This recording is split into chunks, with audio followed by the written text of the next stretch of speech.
ओम नमः शिवाय। सभी भक्तों को जय श्री राम।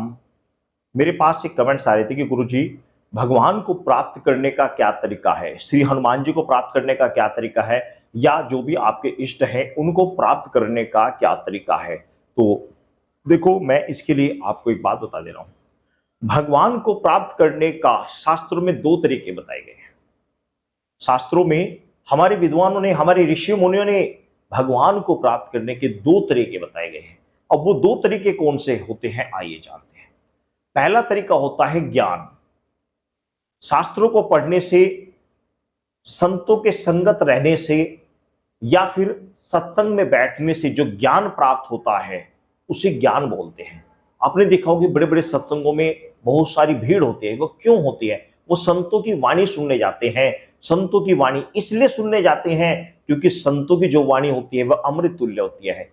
एक किस्म से भगवान के वचन होते हैं। क्यों होते हैं? क्योंकि उन्होंने अपने जीवन को भगवान की भक्ति में निछावर कर, ज्ञान प्राप्त करके करके जो अनमोल मोती संजय किए हैं वह आप में बांटते हैं, आपको वो प्रदान करते हैं, आपको देते हैं। तो आप जिस ज्ञान को प्राप्त करने में आपको कई साल लग गए, वो आपको सत्यों के संगत से, आपको सत्संग से अनायास ही प्राप्त हो गया। उनके पूरे जीवन का जो निचोड़ है, पूरे जीवन में जो उन्होंने आभास किया, जो ज्ञान प्राप्त किया, वह आपको अनायास ही बड़ी सरलता से प्राप्त हो जाता है। इसीलिए सत्संग में जाते हैं, ज्ञान प्राप्त करते हैं।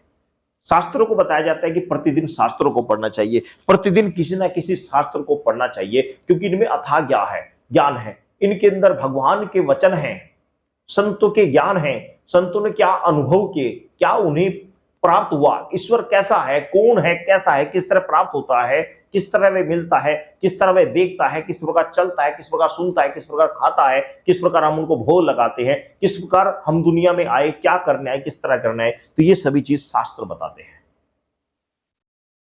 हमारे गुरु बताते हैं, संत महात्मा बताते हैं। इसलिए पहला रास्ता होता है ज्ञान का। जब आपको ज्ञान होगा तो ज्ञान होने से क्या होगा, आप गलत नहीं चलेंगे। आपको पता है क्या गलत है, क्या सही है, क्या करना चाहिए, क्या नहीं करना चाहिए, ये ज्ञान से पता लगता है। तो पहला तरीका होता है ज्ञान का। लेकिन ज्ञान में भी एक बात होती है कि यदि आपको ज्ञान है और आप समय पर उसका प्रयोग ना करें, मान लिया आपको बंदूक चलाने आती है और बंदूक आपके पास रखी है और चोर चक्के आपके ऊपर आक्रमण कर रहे हैं और आपके पास बंदूक है, चलानी भी आती है, आप उसका प्रयोग यदि नहीं कर रहे हैं, आपको ज्ञान होने के बाद भी कि किस प्रकार चलती है, तो मूर्खता है आपकी मूर्खता है। तो आपको क्या होगा, वह चोर चक्का आपको मार देगा। तो इसलिए ज्ञान होने के साथ कर्म भी होना अति आवश्यक है। ज्ञान होना अति आवश्यक है, लेकिन उसके साथ में कर्म भी करने चाहिए। खाली खाली ज्ञान होने से कुछ नहीं होता, खाली ज्ञान होने से कुछ नहीं होता। जैसे कि महाविद्वान, महापंडित रावण महाज्ञानी था, महाज्ञानी, लेकिन उसके गलत कर्म ने उसका सर्वनाश कर दिया। वहीं अगर दूसरी तरफ को देखा जाए तो उसने सीता को हरकर अपने उद्धार का जरिया बनाया। तो ये उसने ज्ञान का बहुत बड़ा कार्य किया। उसे पता था कि भगवान श्री राम स्वयं विष्णु के अवतार पृथ्वी पर आए हुए हैं। उन्होंने अपने उद्धार का जरिया बनाया और स्वयं जगदम्बा को उसने हरण किया। क्यों? क्योंकि उसे पता था कि इसके द्वारा मेरे कुल का उद्धार हो जाएगा।